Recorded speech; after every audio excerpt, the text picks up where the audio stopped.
Hi everyone. So it's a very exciting moment on the farm because yesterday I became a first-time beekeeper. We picked up a few packages of bees on Friday, and yesterday we installed them in their new hives. You can see them buzzing around behind me. And everything looks good so far. And it's something that I've always wanted to get into. I've been studying and reading about it all winter long, so this was finally the right moment to do it. So why keep bees? Well, approximately 1/3 of the food we eat is the result of bee pollination. So without these guys, we are in real trouble. So we need to do everything we can to support them. And they're absolutely fascinating creatures. So every week I'm going to be sharing some fun facts and showing you inside the hive so we can learn about them together. Some people have asked me if I am worried or scared about the bees. And honestly, not really. As you can see, yesterday I had my employee Tom working with me, and he's quite an experienced beekeeper. And if the bees get angry, it just comes down to one simple fact, which is I can run faster than he can. Now, speaking of angry bees, I want to tell you a story about how bees saved America.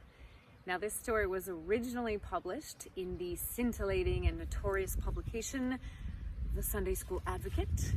And then it was later republished in the September 1917 issue of the American Bee Journal.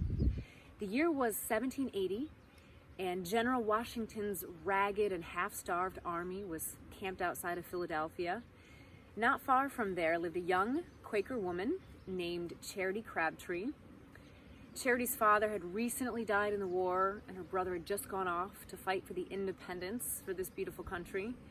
So Charity knew all too well the meaning of the price that had to be paid for freedom.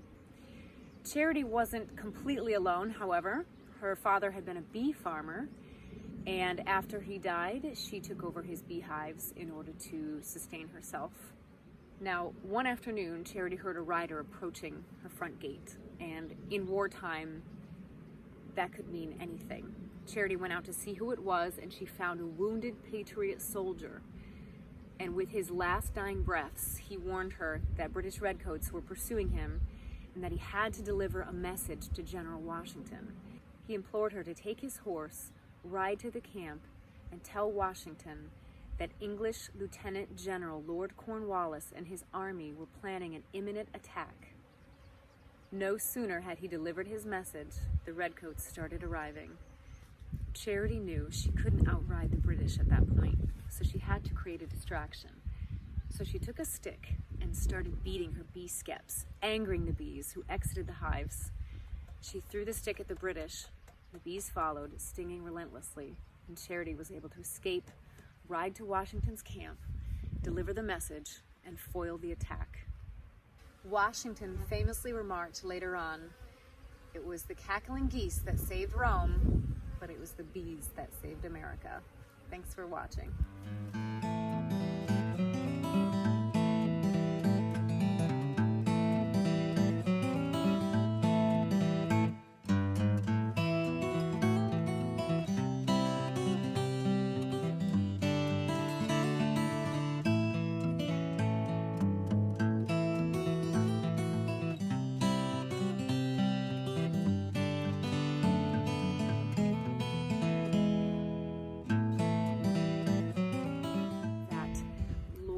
Cornwallis's the English Lieutenant General Lord Cornwallis. Geez, that's a mouthful. Damn you, English. English Lieutenant General Lord Cornwallis. Lieutenant. I'm